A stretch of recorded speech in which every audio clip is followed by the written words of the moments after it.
Assalamualaikum warahmatullahi wabarakatuh. Allahu Akbar, Allahu Akbar, Allahu Akbar, walillahil hamd. Hari ini 6 Juni 2025, kaum muslimin merayakan Idul Adha. Idul Adha sebagai hari raya berkurban merupakan bagian penting dari ibadah kaum muslimin yang terkait juga dengan ibadah kurban, yakni menyembelih hewan kurban sebagai bentuk penghambaan kepada Allah untuk meraih ketakwaan. Selain itu, dalam mata rantai yang terhubung dengan ibadah kurban Idul Adha, yakni kaum muslimin yang berada di Mekah menunaikan ibadah haji dan wukuf pada tanggal 9 Zulhijjah di Arafah sebagai inti dari ibadah haji itu. Kemudian dengan segala rangkaian dan proses ibadah haji sesudahnya untuk mabit di Muzdalifah dan Mina, serta juga melakukan seluruh rangkaian rukun wajib dan sunnahnya. Bagi kaum muslimin, Idul Adha dan berkurban merupakan perintah Allah yang murni ibadah, yakni sebagai jalan mendekatkan diri kepada Allah sesuai dengan syariat, menjauhi larangannya, dan menjalankan apa yang menjadi apa yang diizinkan Allah dalam kehidupan. Tujuan dari Idul Adha dan sekaligus juga Idul Kurban, baik sholat di tanah lapang maupun di masjid, maupun penyembelihan hewan kurban setelah itu, bagi kaum muslim adalah bentuk dari meningkatkan dan ritual ibadah untuk meraih ketakwaan. Sholat Id sebagai bentuk dari ibadah mahdoh jelas bagi kaum muslimin agar dia semakin dekat kepada Allah, dan karena dekat dengan Allah maka hidupnya senantiasa religius, saleh, dan memancarkan serba kebaikan dalam kehidupan. Insan beriman yang dekat dengan Allah, hidupnya akan selalu merasa damai, tenang, tentram, tetapi juga bermakna dan bermaslahat. Hidupnya senantiasa merasa diawasi dan dekat dengan Allah, dan karena itu dia akan senantiasa menjalankan apa yang serba baik dan menjauhi apa yang dilarang olehnya. Dan dari situlah lahir Abdullah, manusia pengabdi Allah yang jiwa, pikirannya, tindakannya serba saleh, serba baik, dan memancarkan kesalehan dan kebaikan itu untuk berbuat ihsan bagi kehidupan, yang memancarkan kedamaian, ketentraman, keselamatan, dan kehidupan yang penuh rahmat. Salat itu sendiri selain menjadikan manusia muslim untuk selalu dekat kepada Allah, juga tanha anil fahsya wal munkar, mencegah insan beriman dari perbuatan buruk, jahat, dan segala bentuk kemungkaran. Sehingga Insan yang senantiasa salat, termasuk salat Idul Adha, dia akan semakin waspada dalam hidupnya. Selalu memakan makanan yang halal dan menjauhi yang subhat dan haram, tidak korupsi, tidak menyalahgunakan segala apa yang menjadi hak dalam kehidupan, dan memancar kebaikan. Hidupnya selalu berguna bagi sesama. Khairun nas anfa'uhum linnas. Juga dengan ibadah kurban yang dipercontohkan dengan baik oleh Nabi Ibrahim, Siti Hajar dan Ismail untuk menunjukkan jiwa berkorban bagi peraihan ketakwaan. Bagaimana seorang ayah dan ibu rela untuk melepaskan anaknya demi memenuhi syariat Allah, disembelih, tetapi pada akhirnya diganti dengan hewan kurban, itu menunjukkan jiwa ketakwaan yang tertinggi,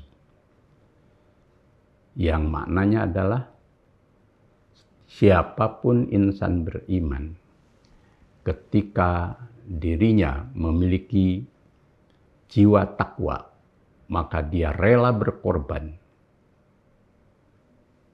untuk segala hal yang bermakna dalam kehidupan lillahi ta'ala, demi meraih ridho dan anugerah Allah. Syariat lahiriahnya adalah menyembelih hewan kurban, tetapi makna terdalamnya adalah takwa. La yanalallaha luhumuha wala dima'uha walakin yanaluhu taqwa minkum. Darah dan daging dari sembelihan hewan kurban itu tidak akan sampai kepada Allah. Tetapi yang akan sampai adalah takwa dari mereka yang berkurban. Maka makna terdalamnya adalah apa yang kita miliki dalam kehidupan ini, harta, kekuasaan, dan segala kesenangan hidup yang kita peroleh sebenarnya nisbi. Maka Tuhan mengajarkan kepada kaum beriman, berkorbanlah. Manfaatkan harta dan segala hal duniawi itu untuk kepentingan beribadah dan kemaslahatan orang banyak. Bukan untuk dimiliki, ditumpuk-tumpuk, bahkan dengan rasa rakus ingin hidup serba gelimang duniawi.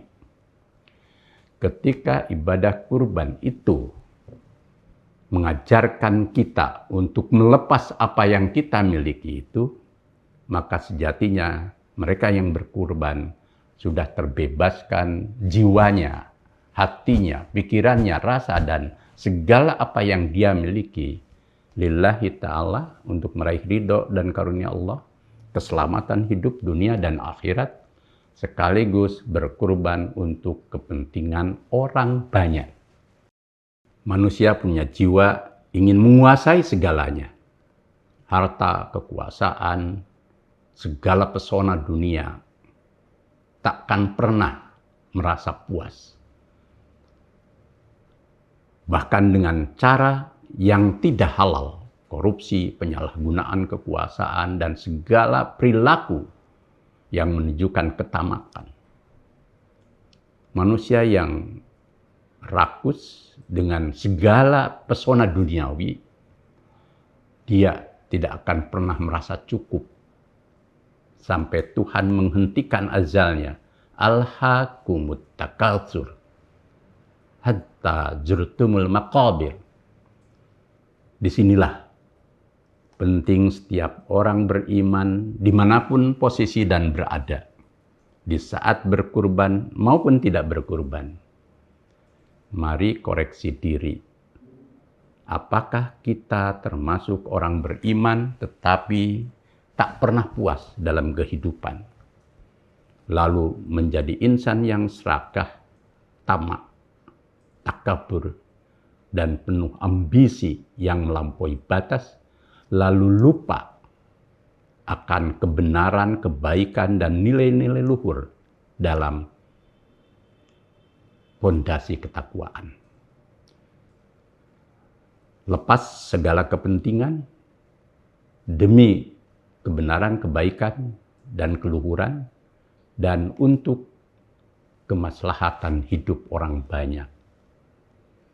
Jika itu bisa dipenuhi, maka berkurban berarti telah membebaskan diri kita dari segala pesona duniawi itu untuk hidup yang cukup dan moderat, tetapi membawa kemaslahatan duniawi dan ukhrawi. Terakhir, untuk ibadah haji, kita yang ada di tanah air mendoakan semoga sejak wukuf di Arafah dan segala proses ar-musna dan selesainya ibadah haji, mereka diberi kemudahan, kelancaran, dan ridho Allah. Sehingga mereka menjadi haji mabrur. Dan bagi mereka yang kebetulan ada kendala untuk tidak bisa berangkat karena satu dan lain hal, belajarlah untuk ikhlas dan terus berikhtiar. Siapa tahu Allah membuka jalan kemudahan di tahun depan. Kaum beriman selalu diuji oleh banyak hal. Dan terimalah ujian itu untuk membuat kita makin syukur nikmah dan terus ikhtiar. Bagi mereka yang berhaji, haji mabrur tentu merupakan tujuan dari peribadatan haji itu sendiri. Bahkan Nabi menjanjikan, wal hajjul mabrur laisa lahu jaza illal jannah. Haji yang mabrur tidak ada balasannya kecuali surga. Al-mabrur adalah segala kebaikan baik yang diperintahkan dan diberikan oleh syariat maupun dalam segala hal kehidupan yang dibenarkan oleh syariat. Serta menjadi sunatullah dalam hukum kebaikan antar sesama dan dalam kehidupan semesta. Maka mereka yang sedang berhaji dan nanti selesai berhaji, maupun kita di antara kaum muslimin yang sudah berhaji, mari rawat kemabruran itu dalam segala bentuk kebaikan yang hablum minallah, hubungan dengan Allah, maupun hablum minannas. Menjadi orang-orang yang menebar kesalehan bukan hanya untuk diri pribadi, tetapi untuk keluarga, masyarakat, bangsa, dan kemanusiaan semesta. Dirinya menjadi sosok-sosok yang saleh.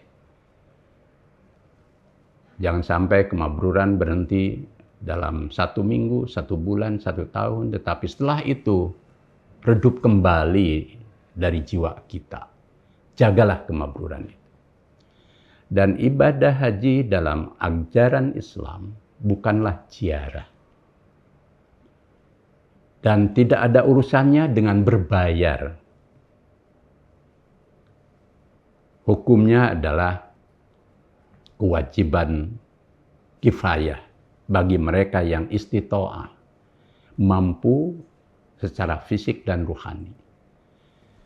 Karena lokasi dan tempatnya di Saudi Arabia, di Mekah, di Jazirah Ar-Musna, di Madinah, maka bagi mereka yang ada di negeri-negeri Arab, khususnya di Arab Saudi, mereka dengan mudah bisa menjalankannya.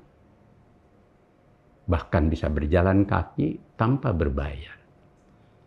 Berbayar ketika bagi mereka yang berada di luar negeri dan harus naik pesawat terbang, akomodasi, dan lain sebagainya. Itu keniscayaan yang duniawi saja dan bersifat alami dan umum.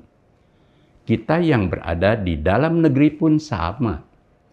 Ketika bepergian ke satu tempat, baik untuk kepergian dan keurusan yang bersifat ruhaniah, religius, dan spiritual, maupun yang bersifat biasa, semua juga memerlukan hal-hal yang bersifat administratif dan dana yang bersifat lumrah. Tetapi inti dari ibadah haji bukan ziarah. Itu adalah ibadah untuk selalu mengabdi kepada Allah. Dengan segala ritual yang telah ditentukan oleh ajaran Islam, baik rukun, wajib maupun sunnahnya. Tetapi Islam memberikan tekanan karena tidak semua orang bisa. Maka bagi yang tidak bisa, yang disebut tidak istita'ah, dia tidak perlu memaksakan diri. Dan dia yang tidak bisa naik haji berpeluang banyak untuk masuk surga lewat berbagai amal soleh yang lain sesuai dengan kemampuannya. Jadi Islam tidak bersifat diskriminatif, Islam tidak bersifat material.